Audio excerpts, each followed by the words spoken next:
Fara fi heb gariad yna fydd sôn lled y dwy.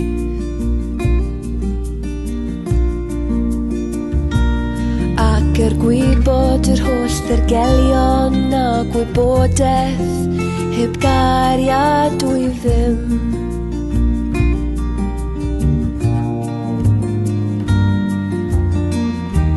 Nid yw cariad byth yn darfod, ond proffwydoliaeth a wyben.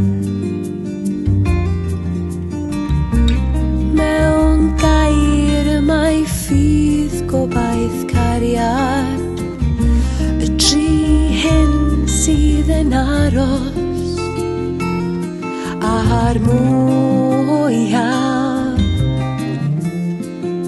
yw cariad.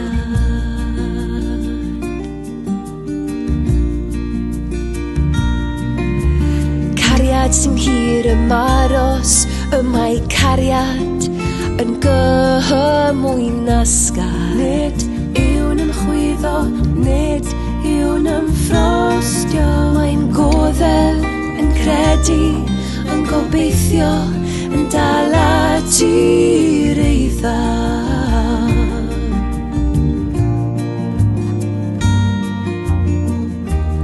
Nid yw cariad byth yn darfod, ond proffwydoliaeth